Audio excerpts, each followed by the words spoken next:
Something unusual has been happening to you. You think about a friend you haven't talked to in months, and 20 minutes later, your phone lights up with their name.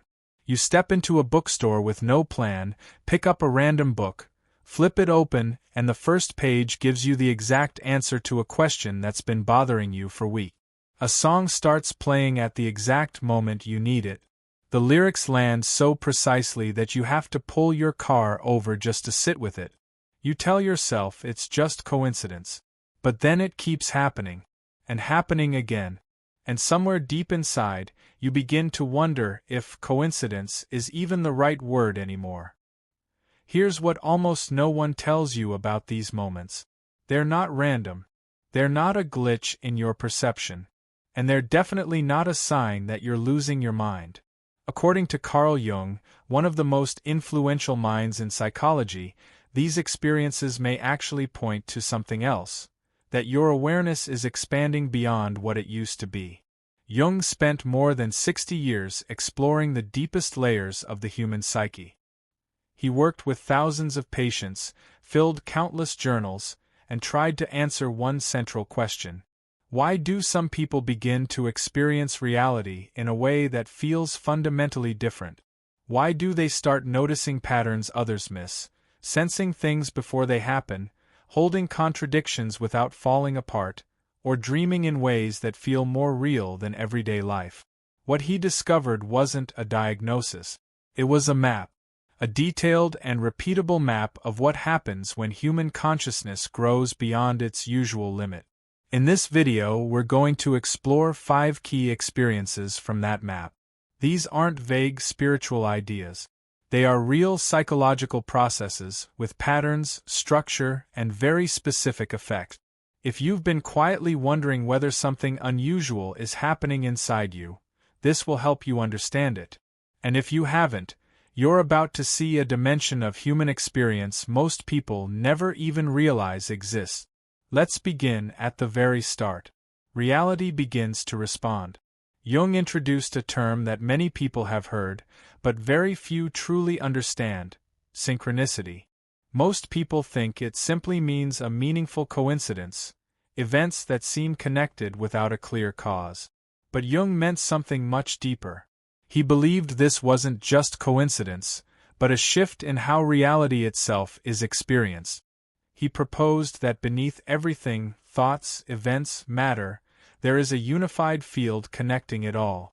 He called it unus mundus, the one world. Most people move through life without ever noticing it. It's always there, always active, but they're simply not tuned into it. But when a person begins what Jung called individuation, the process of becoming their true self, something changes. Synchronicities stop being rare. They become more frequent, then almost constant. Eventually, they begin to feel like a kind of dialogue. You've been struggling with a decision for weeks, unable to choose.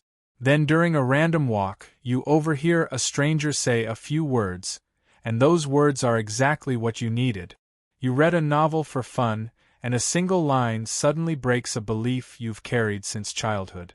You sit in traffic, frustrated, and something small, a phrase, a sign, a message, feels so perfectly timed that it almost feels personal.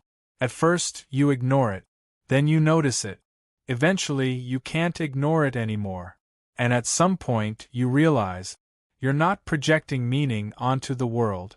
You're finally seeing the meaning that was always there. Jung was careful about this. This isn't superstition. It doesn't mean the universe is arranging signs specifically for you. It means your inner world and the outer world are more deeply connected than we usually think, and when you become more honest, more aligned with yourself, that connection becomes visible. There's also something important. These moments tend to appear only when you're being real. When you're pretending, suppressing what you feel, or acting from fear, they fade away. But when you're aligned with your deeper self, when you're paying attention, when you're honest, they return stronger. It's like discovering you've had a compass all along. You just never knew how to use it. Experience number 2. You stop needing to choose sides. This is the one that confuses people around you the most. Jung described something he called the transcendent function, and despite how abstract it sounds, it's actually very practical. It's the psychological ability to hold two opposing truths at the same time without forcing them into one. Before this develops, most people live in what Jung called either-or thinking. You are either optimistic or realistic. You are either spiritual or rational. You either forgive or you hold a grudge. You either stay or you leave. Life appears as a chain of choices, and you move forward by picking one side and defending it. Most conflicts, from personal arguments to global tensions, come from this structure. My truth or yours? My side or yours? Freedom or responsibility? Progress or tradition? But something shifts in a person who is becoming more aware. They begin to hold opposites without rushing to resolve them. They stay inside the tension instead of escaping it, and from that tension something new appears. Not a compromise, something deeper. Think about grief. Ordinary grief hurts because it feels like a contradiction. On one side there is pain. On the other there may be relief, peace, or even gratitude. The usual mind tries to choose one. Either I'm broken or I'm okay. Either I'm angry or I'm grateful. But a more developed awareness doesn't force that choice. It allows both to exist at the same time. And strangely, that doesn't create confusion. It creates wholeness. This shows up in everyday life more than you might expect. A person can commit deeply to something while still staying open to being wrong. They can love someone and clearly see their flaws without losing that love. They can take a strong position and still genuinely listen to the opposite side. From the outside, this can look inconsistent. But it's not inconsistency. It's depth. There is a cost, though. Most systems, social, political, even workplace dynamics, depend on clear side. They expect you to choose, to agree, to belong. And when you don't fully fit into that structure, you become harder to categorize. You're no longer easy to recruit into someone else's narrative. You can't be reliably pushed in one direction. That can feel isolating. But over time, it also becomes freeing. Experience number 3. Your dreams become a second life. Everyone dreams, but not everyone dreams in the same way. Jung made a distinction between ordinary dreams and what he called big dreams. Ordinary dreams are reflections of daily life. Your mind processing events, replaying conversations, working through emotions. They can be meaningful, but they stay within the familiar. Big dreams are different. They carry weight. You feel it the moment you wake up. You don't forget them easily. Sometimes you carry them for years. The atmosphere feels different. The images feel more real. And the sense of importance is undeniable. Jung documented many of these experiences, both his own and those of his patients. He believed these dreams were not just symbolic reflections, but encounters with deeper layers of the psyche. Layers that go beyond personal memory. This is where his idea of the collective unconscious becomes important. Beneath your personal experiences, there is a shared layer, something common to all humans. It contains universal patterns: the hero, the shadow, the mother, the guide, the trickster. Jung called them archetypes. During deep interchange, people begin to encounter these patterns in their dreams. They meet figures that feel ancient. They go through symbolic deaths and rebirth. They receive insights they couldn't have consciously created. And sometimes something even stranger happens. Dreams begin to anticipate reality. A conversation appears before it happens. A situation unfolds exactly as it did in a dream. Jung didn't explain this as something mystical in the usual sense. He pointed again to the idea that reality may be more interconnected than we think. If time is not as strictly linear as it seems, then perhaps the mind can, in certain states, access information differently. The difficulty is obvious. You can't easily talk about this without sounding irrational. So most people who experience it stay quiet. And that silence creates a kind of loneliness. Their inner world becomes richer than what they can easily share.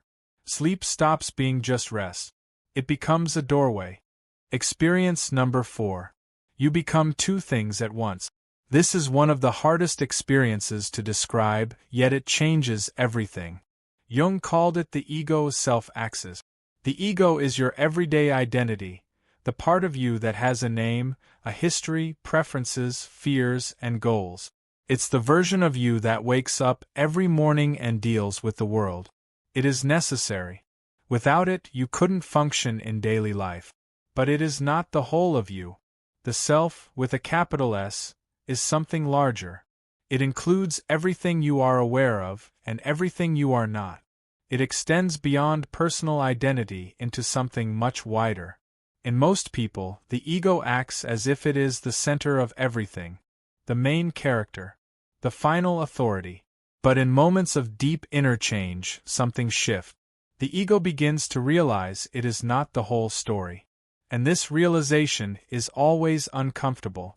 Not because the ego is destroyed, but because it is no longer the only voice in the room. What it feels like is strange at first. You are still you, fully present in a conversation, fully engaged in life. But at the same time, there is another layer of awareness watching it all unfold. Not detached in a cold way, but clear, quiet, observing patterns you normally miss. You notice your reactions as they happen. You see emotional patterns forming before they take control. And suddenly, you have a choice that wasn't there before. This is not dissociation. It is awareness multiplied. The ego doesn't disappear. It simply stops being the center of everything. And with that comes freedom. You still feel jealousy, fear, anger, attachment, but you are no longer fully inside them. You can see them as they arise, and decide whether to follow them. That space changes everything. But there is also a trap. When people first touch this level of awareness, the ego can try to take credit for it. It starts performing enlightenment instead of living it. And life has a way of correcting that quickly. Not to punish you, but to bring you back to balance. Experience number 5. Your personal life becomes a universal story. At a certain point, something shifts in how you see your own life. It stops feeling purely personal. Jung spent a large part of his life studying myths, not as stories from the past, but as patterns that repeat across all human experience. He noticed that the same themes appear everywhere: the hero's journey, loss and return, descent and rebirth, confrontation with the shadow, meeting the guide. Different cultures, different eras, same structure. He believed these patterns live within the human psyche itself, not learned but built in. And when a person goes through deep transformation, their life begins to reflect these patterns. A crisis is no longer just a crisis. It becomes a stage in a larger process. A breakup is not only an ending, it is also a form of collapse that makes space for something new. A loss is not only pain, it is also initiation. This doesn't remove suffering, but it changes its shape. You are no longer just inside your story. You start to see the structure of it, and once you see it, you can't fully unsee it. You begin to notice archetypal patterns in yourself and others. The hero, the victim, the protector, the destroyer, the wise one. These roles appear and shift constantly in human behavior. Sometimes in others, sometimes in yourself. And in moments of conflict, you may suddenly realize, this is not just two people arguing. This is a much older pattern repeating itself through them. That awareness doesn't erase conflict, but it changes your relationship to it. You are less consumed by the role you are playing inside it, and more able to see the whole structure while standing inside it. Jung was careful not to treat these experiences as achievements or special powers. He saw them as signs of psychological development, but also as something that must be integrated slowly, with humility. Because the real danger is not losing yourself in ignorance. It is believing you have fully understood yourself too quickly. These experiences are not an end point. They are a process, and the deeper you go into that process, the more ordinary your life begins to look on the surface, even while something profound is unfolding underneath. Jung believed that the real task of a human being is not to become perfect, but to become whole. To integrate what is conscious and unconscious, light and shadow, order and chaos, and in doing so, to live a life that is not just personal, but connected to something much larger than the individual self. Not as fantasy, but as lived experience. And maybe that is the quiet truth behind everything you've just read. Nothing is becoming more strange. You are simply learning to see more clearly what was always there.